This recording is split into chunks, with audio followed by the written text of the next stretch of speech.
le decía al comandante, quiero aprovechar, porque íbamos a hablar del tema, como estamos hablando, el tema de la apología de estos asesinos, pero también hay que hablar de la otra cara de la moneda, ¿no? Porque ahora todo el mundo aplaude, que dice que bien, que metieron a la cárcel a Abimael. Y claro, el gobierno en su momento, el gobierno de Fujimori dio recursos logísticos y operativos para que ustedes pudieran trabajar y capturar a la mayor amenaza de la historia del Perú. La devastación de Sendero Luminoso en cuanto a vidas, cuerpos, salud, infraestructura fue tremenda. Pero una cosa era la infraestructura que tenían ustedes para trabajar y otra cosa era cuando ustedes regresaban a sus casas. Cómo vivían sus esposas, cómo vivían sus hijos, en qué colegio estaban. ¿Cuál es la situación económica de la policía de esa época y en cuánto ha mejorado? Porque la situación económica del Perú, créanme chicos que me escuchan, es el día y la noche. En el Perú ha habido un milagro económico. Han salido millones de personas de la pobreza. La clase media del Perú es el 28% del PBI. Ciertamente seguimos un país con mucha gente pobre. Pero el día de hoy, pues cualquiera tiene un carro, un celular, un smartphone. La gente come en la calle, la gente se viste, la gente consume más carne, más pollo. La gente va a centros comerciales, la gente va al cine. En mi época, cuando yo era niño, no podía ir al cine porque no había luz. Y si había luz y había cine, había bomba. Entonces, cuéntele a la gente cuál es la situación económica de la policía en esa época y en cuánto ha cambiado en estos últimos 25 años. Bien, bien.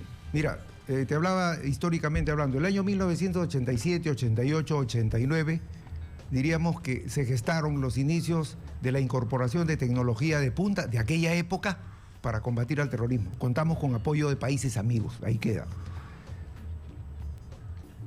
El profesionalismo de los investigadores de aquella época en el Perú era tan igual o superior al Federal Bureau of Investigation. Así de simple. Lo que nos faltaban eran recursos. Pero recordemos que esa época, el 87, estábamos en la etapa de la hiperinflación más tremenda que aconteció en América Latina. Habían pocos recursos con las justas y para pagar los sueldos. El 89 igual, el 90 igual. Al extremo que teníamos que recibir donaciones de países amigos para poder darle de comer a quienes inicialmente estábamos en la gesta para capturar. De ahí viene el shock de Fujimori, que pone la situación económica también complicada para todo el mundo y también para la familia de los policías. Pero te cuento algo, porque Abimael Guzmán Reynoso debió ser capturado en la primera semana de diciembre de 1990, ahí en el documento que te he dejado y está. Estaba cercado en la casa de Buenavista. En Chacarilla. En Chacarilla. A 2 cuadras del cuartel general del ejército. Así es, en la casa de Buenavista, estamos hablando de diciembre, la primera semana de diciembre de 1990, lo teníamos fijado. Era director de la DIRCOTE el general Oblitas Jaén, después llegó el general John Carro. Y fue removido. En un día lo cambiaron de colocación y ingresó el general John Carro. Eso fue la primera semana de diciembre, no preciso a la fecha. ¿Y por qué fue removido? Porque había una orden para impedir la captura de Abimael Guzmán Reynoso ese día. Yo estaba al mando de la operación. ¿Cuál fue mi premio? Me mandaron a Huancavelica para que me maten en Huancavelica. Eso es lo que pasé yo, pasó mi familia, pasó mi padre, pasó mi madre. Bien, pero al margen de eso, porque es el riesgo al que se somete un hombre que combate el crimen, y lo acepto, lo acepté. ¿Cuál era la situación económica de los policías en esa época? Le reitero la pregunta y le ruego concreción. La situación económica de los policías, de sus familias, los colegios, los uniformes, la sanidad de las fuerzas policiales, los hospitales de los policías y los militares, de esa época y cómo ha cambiado al día de hoy. Depauperada. Mis hijos estudiaron en Colegio Nacional, porque le recuerdo a usted que he vivido toda la vida de mi sueldo. El honor y la lealtad han sido mis rutas éticas. Bien, le puedo hablar de mí. Mis hijos estudiaron en Colegio Nacional. Correcto. 1. 2. Estudiaron en Universidad del Estado, igual que quien le habla. 3. Nuestra situación económica, diríamos que con las justas llegaba, mientras estuve en la policía, a intentos de llegar a la clase media baja. Y era comandante de la policía. Si mis padres no me hubieran apoyado, definitivamente, pues hubiera vivido de repente en una zona marginal. Correcto. Sin que esto signifique peyoración. No, claro, pero es una situación que te desmoraliza porque estás peleando contra el peor enemigo de la historia del Perú. Así es, así es. Pero lo propio pasaba con todos los miembros de la Policía Nacional. Y te digo, a la fecha no ha variado la situación, por lo menos en lo que respecta a salud.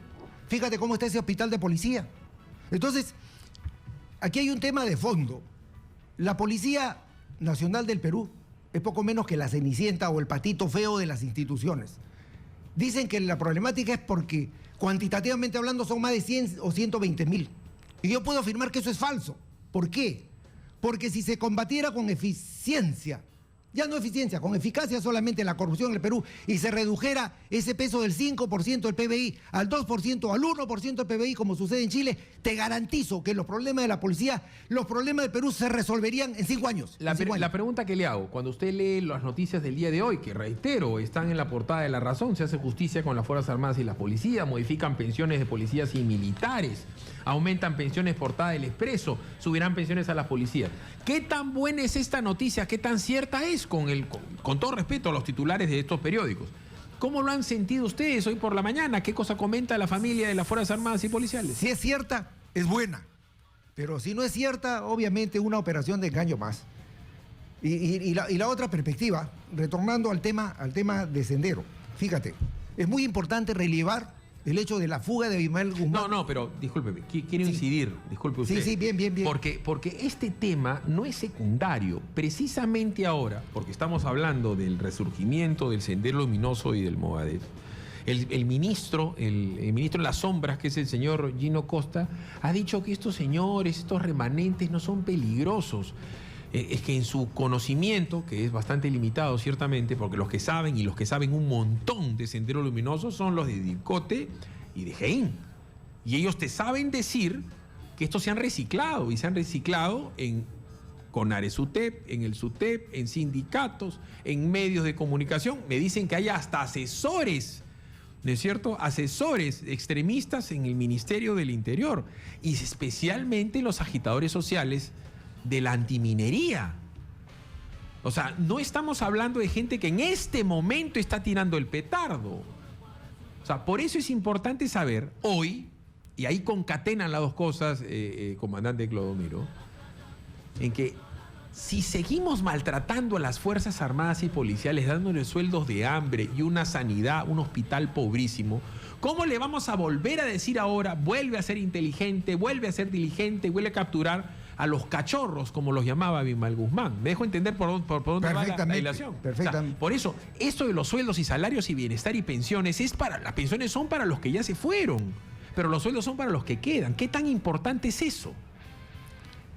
Primero tengo que encomiar tu conocimiento del problema. Estás bien enterado. Eso significa estudio y es bueno, muy bueno. Mira, respecto del manejo de personal, aquí es importante destacar lo siguiente, que, perdóname la expresión, pero infinitamente más importante que el sueldo son los ideales.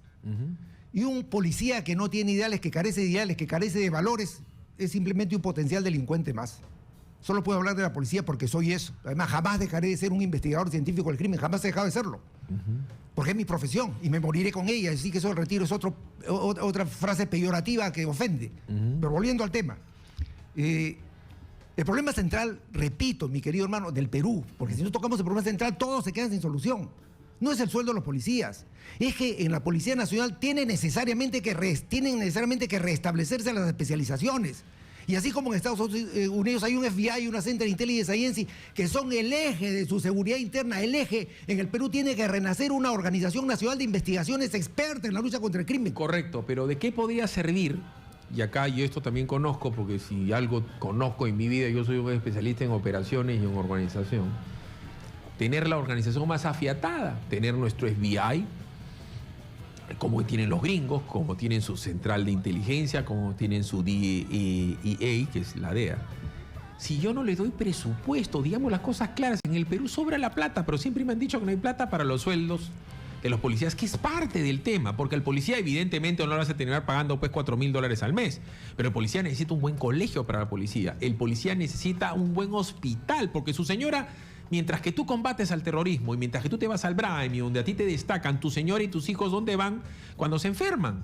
Nosotros los civiles vamos a salud y los que tenemos la suerte de poder pagar un hospital privado por un seguro, vamos al privado, pero ustedes siempre van a ir al hospital de la policía. Sus hijos normalmente van a ir a colegios del Estado o a los colegios que tienen que tener vinculación con la policía. Los hijos de los policías no tienen cómo acceder, y desde mi punto de vista se debería hacer algo rápidamente. Los hijos de los policías deberían acceder rápidamente a beca 18. Los papás de los policías tendrían que ser privilegiados a la hora de la lista, de pensión 65. Es decir, todo el aparato del Estado, no solamente en el sueldo, porque es verdad, tú no trabajas solamente por el sueldo, ni tu motivación es el sueldo. Tienes un ideal, tienes una vocación, pero tu ideal de tu vocación es una, pero tu kilo de jamón vale igual que el mío, tu leche vale igual que la mía, y tu esposa que va a dar a luz va a dar un niño como el mío, y tu hijo tiene que ir a un colegio como el de mi hija. Entonces, es vital que hoy se entienda que el bienestar, los sueldos y los salarios de los policías siguen siendo tan importantes como en el año 87. Totalmente de acuerdo. Mira, aquí entras a una variable de derechos humanos, de derechos fundamentales. ¿Cómo es posible que quienes defienden los derechos humanos y los derechos fundamentales no tengan reconocidos sus derechos fundamentales? Esa es la cruel paradoja del país. Mira, por ejemplo, te cito, en lo que respecta a la temática laboral. ¿Ahí tienen estabilidad laboral los policías? No, porque salió un decreto legislativo en el que de manera extraordinaria se podía votar al policía en cualquier época del año y por cualquier causa, por cualquier motivación. ¿En qué momento aparece esa norma? En el momento en que eclosiona el escándalo de Odebrecht. Entonces, quienes van a investigar a los macrocriminales que se llevaron el Perú en peso, van a tener la espada de Damocles de que en cualquier momento los votan o los invitan. Creo que están tildando de inconstitucional esa norma y la estarían derogando. Entonces, a partir de ahí vienen todos los demás derechos. Obviamente, en lo que respecta a las satisfacciones en CIAES, al pan nuestro de cada día, definitivamente, pues, tiene que generarse sistemas de recursos. Pero yo te digo, fíjate, anteriormente había una norma, contrabando, por decirte, que estimulaba o motivaba a quienes denunciaban el contrabando, dándoles un porcentaje de aquello. Claro, es que el problema de ese tipo de normas, vamos a ir a la pausa, ciertamente. Cuando tú no vas a la raíz de los problemas, comienzan las normas como que te doy un porcentaje, como que voy a hacer, que yo sí creo que tiene que haber canon para Fuerzas Armadas y policiales, pero estamos con normas como que hay, por una norma tonta, por decirte, ¿no? El tema de las lunas oscuras para la policía. Perdón, el Estado peruano, papá Estado, sí tiene plata para sueldos, salarios, para logística, sí la tiene. Y sí debemos tener un canon para la defensa nacional. Entonces ya no nos estamos gastando ni perdemos pólvora en gallinazo. Los principales interesados en que haya canon van a ser las Fuerzas Armadas y policiales.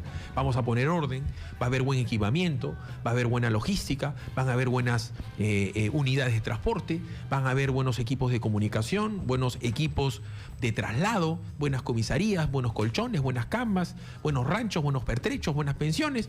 ¿Por qué? Porque a la hora de la hora, y ese es el gran mensaje que le quiero dar junto con el comandante Clodomiro, siempre vamos a necesitar a los policías y a los militares.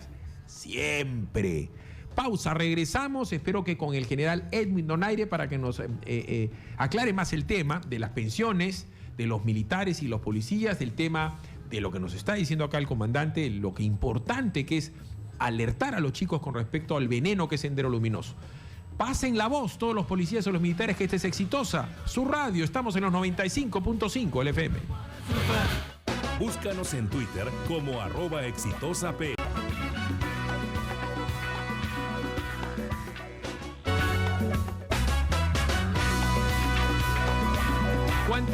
¿Cuánta gente tiene en actividad el Ejército, la Marina, la Aviación y la Policía Nacional? En actividad. Podría darte con una aproximación, la de la Policía Nacional. Aproximadamente 100.000 en extenso, 100 a 110.000 hombres. Correcto, en la policía. Así es. Entonces, eso lo multiplican ustedes por 5, porque hay esposa y 2 hijos, hay papá y mamá, por 7. Estamos hablando que la familia de la policía son más o menos 700.000 de manera directamente relacionada. ¿Y pensionistas cuánto hay? Hablemos pues de un 20% de lo que está en actividad, estimo, grosso modo. Correcto, entonces eran pues 150.000 más. Estamos hablando de fácilmente 1.200.000 personas a las cuales les importa el tema de las pensiones de los policías. Estamos en línea con el general del Ejército del Perú, ex comandante general de la Fuerza del Ejército del Perú, el general y además congresista Edwin Donaire. Muy buenos días. Silly Bater, ¿no? ¿Qué tal? Silly. ¿Cómo está, general? Buenos días. Muy buenos días, Silly.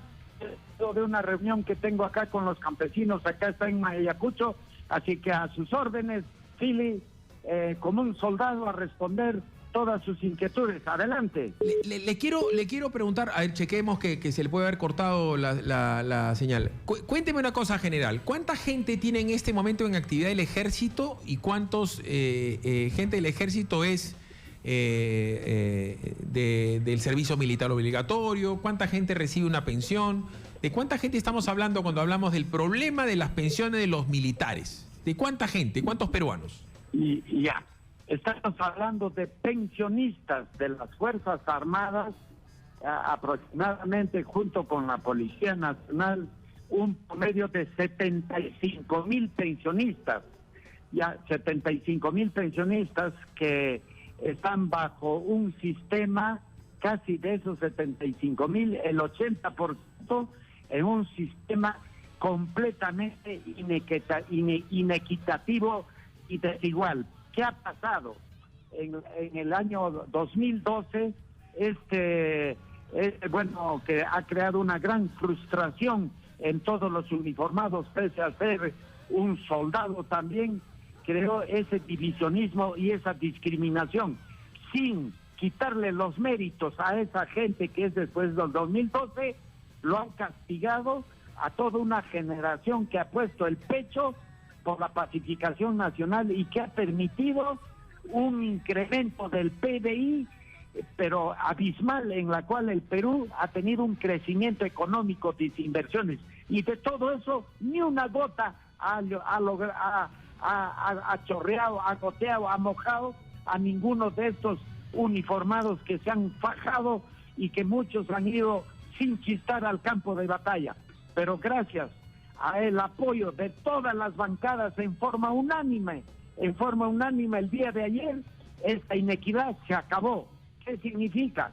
Que todos aquellos pensionistas que son más o menos el 80% que son anteriores al 2012 serán equiparados en las mismas condiciones después del 2012. Ese es uno. Segundo, que todo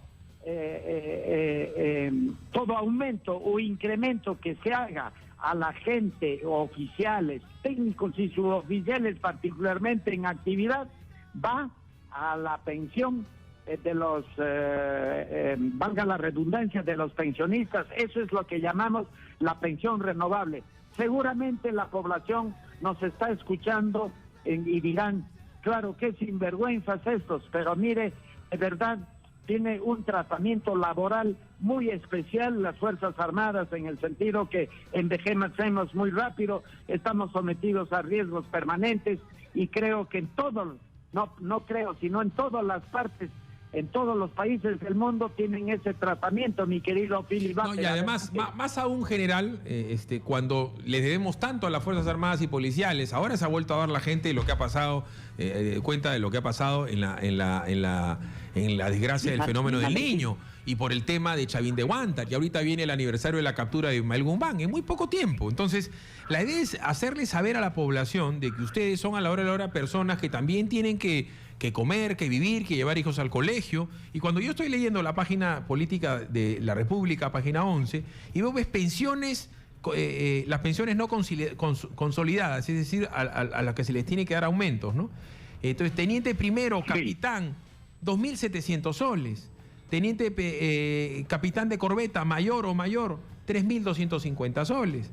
Capitán de fragata, teniente coronel o comandante, 4.279 soles, que son la gran mayoría. Ahora, tú dices 4.279 soles, parece un gran sueldo, pero cuando una vez que tú terminas tu vida y pasas al retiro, te quedaste ahí. Y es mucho más difícil para ustedes, que han trabajado toda una vida de verde, ir a conseguir trabajo en el mundo laboral normal, si es que no tienen una profesión como acá, como el comandante Clodomiro que me acompaña, o tiene una alta graduación como usted. ¿Dónde se van la gran mayoría de pensionistas de la policía que salen con esos sueldos de 2.000 soles, de 3.000 soles? ¿A qué se dedican? ¿A hacer taxi? Mira, Philip, has dicho una gran verdad. ¿Qué es lo que ha sucedido en todas las Fuerzas Armadas y Policía Nacional? Que prácticamente, y voy a decir con su nombre, ¿no?, el traidor, así lo voy a llamar, de Humala, entre gallos y medianoches, emitió una resolución de menor jerarquía en la ley, en la cual conculcaba los derechos de todos los uniformados. Y tú has dicho una gran verdad. ¿Qué es lo que pasa? Que nosotros, por el hecho de estar a tiempo completo, no tenemos la oportunidad de estudiar, y que después, cuando vayamos al retiro, lo único que nos queda es dedicarnos a la banca, comercio y la bolsa. ¿Qué significa ir a la banca del parque a leer nuestro periódico El Comercio y nuestra bolsa de pan? y con nuestra bolsa de pan. Entonces, en ese sentido, creo que se ha hecho un sentido absolutamente de justicia. Dos, también después de varios años, el poder adquisitivo ya bajó. Si un suboficial hace 15 años ganaba 1.000 soles, igual ahora gana 1.000 soles, ya no son 1.000 soles, son 300 soles. ¿Y a qué se dedican? Y te lo digo, muchos se hacen de estibadores en la parada, cargando bultos. Otros están en una situación, pero de verdad. Lo interrumpo porque la gran masa además se da en los suboficiales. Técnico superior, jefe técnico superior, técnico supervisor, 2.600 soles. Pero cuando habla del técnico de primera, técnico de segunda, técnico de tercera, que son pues los policías, los tombitos, los que vemos en la calle, los soldaditos, estás hablando de 2.104 soles. Entonces, claro, es a diferencia de Philip Butters, un contador o un abogado, yo no me juego la vida. Si yo me equivoco, bueno, me votarán, pierdo rating. Cuando ustedes se equivoca Clodomiro con un terruco, se equivoca Edwin Donaire, te matan. Y te queda tu mujer y tus hijos con 2.000 soles de por vida. Pero es cierto lo que dices, Philip, y yo he puesto el día de ayer en la exposición en el Congreso, porque hubo un rechazo inicial rotundo de estos señores de Peruanos por el Cambio.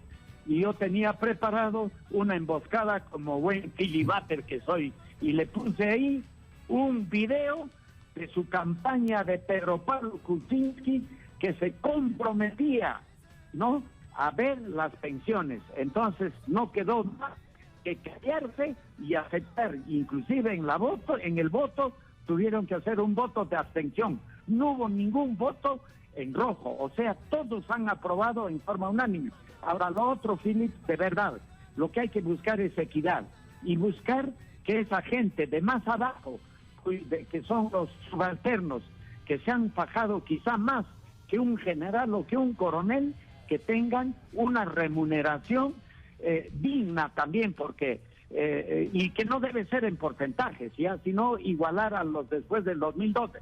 Porque mira, Philip, si yo digo voy a aumentar el 20%, y si el sueldo del general es 20% y su sueldo es 7.000 soles, el 20% sería 1.400, le van a aumentar. Y si es 1.000 soles el suboficial, su 20% va a ser 200 soles. Eso no es justo. Por eso es que me van a entender los generales, me van a entender los coroneles, que sea lo que fuere, que tengan una mayor situación, tenemos que ser condescendientes a que esa gente de abajo, los subalternos, los técnicos, los suboficiales, que es la gente de abajo, que tenga un aumento mayor que el que pueda tener un general o un coronel. Eso es lo ético, lo correcto y lo justo. Ha sido muy amable con nosotros Edwin Donaire, congresista de la República, hablándonos desde Ayacucho. Un gran saludo a Huamanga, que nos ha escuchado en los 97.3 de la FM. Muy buenos días, general. Gracias.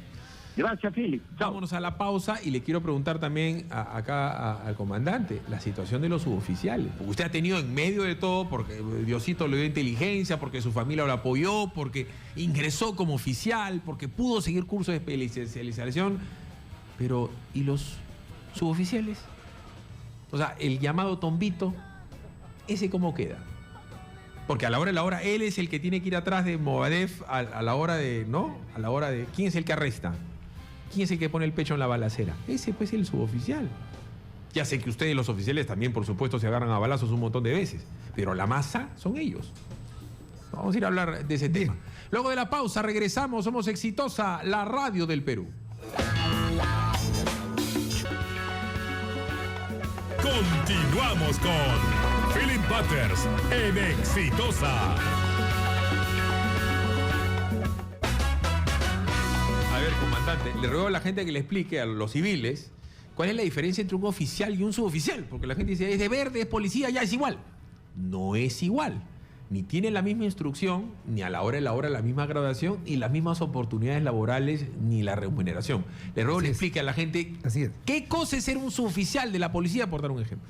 Bien, para empezar, la selección, el proceso de selección. Los oficiales, después de un proceso de selección, deben estudiar en la escuela de oficiales antes 4 años, ahora 5 años. Después de esos 5 años, la profesión se equipara con una carrera universitaria. Es más, en paralelo se gradúan en diferentes profesiones, tanto en la Policía Nacional como en las Fuerzas Armadas. Ese estatus les confiere capacidad de gobierno policial o de gobierno institucional, de mando, de comando.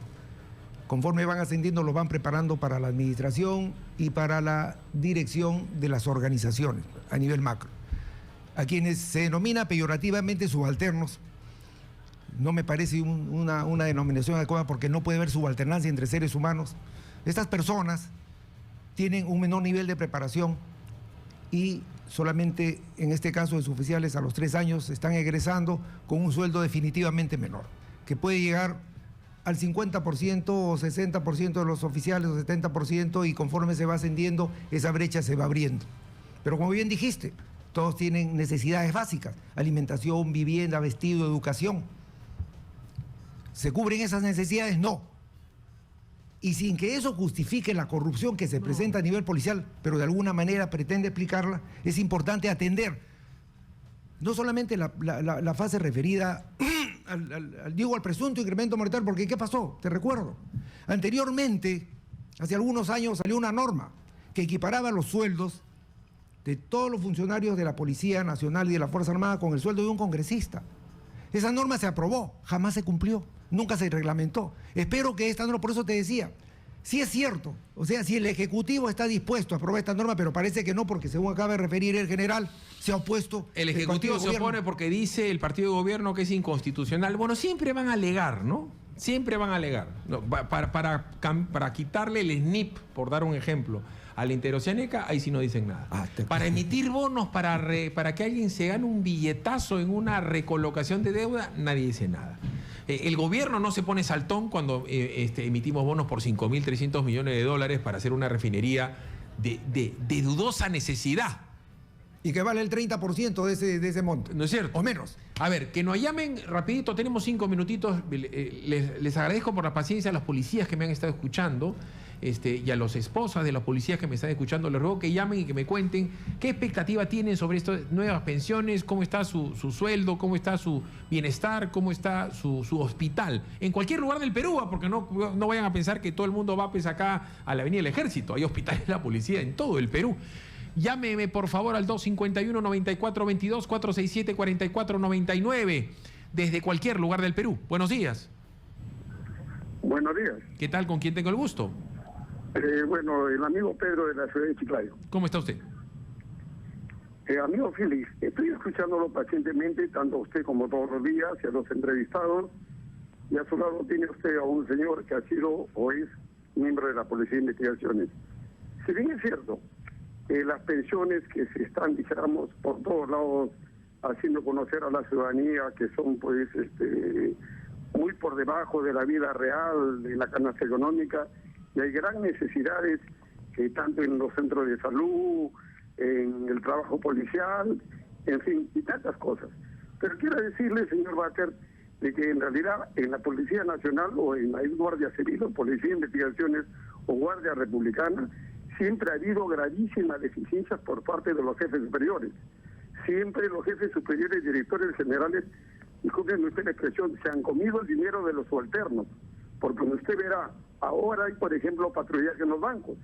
Y los bancos siempre han pagado toda la vida. Y sin embargo, todos los generales se han metido al bolsillo y ahora son grandes empresarios de diferentes entidades. A ver, sin una embargo, consulta. Una sí, consulta. señor, sí. Cuando usted, mire, fíjese lo que acaba de decir, pues usted dice todos los generales. ¿Usted conoce gente de la policía o usted le han contado? Porque yo conozco un montón de generales. Le digo uno nomás, el general Mauro Remigio.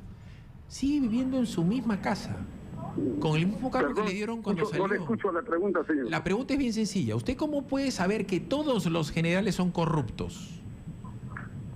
Usted ha dicho la palabra todos. No, de ninguna manera, señor. No puedo calificar a todos. Lo acaba de decir.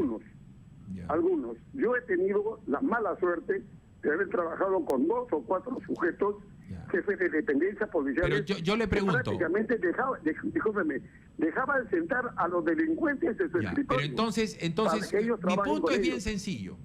Yo le cuento Perdón. algo. En la época de Montesinos, el 98% de la prensa se vendió. ¿Qué hacemos? ¿Cerramos los medios de comunicación? No, de ninguna manera, señor. Los medios de comunicación deben de seguir teniendo información, realizando su Entonces, pues, o su sea, no trabajo entiendo con el cuál fin es su de- punto. ¿Los sueldos son malos? ¿Los mejoramos sí o no? No, se tienen que mejorar en todos los sentidos, en Entonces. especial, como dijo Donaire, en beneficio de los que menos ganan y de los que más trabajan. Correcto. Porque- Me quedo con eso. Le agradezco, muy amable. Tenemos otra llamadita más.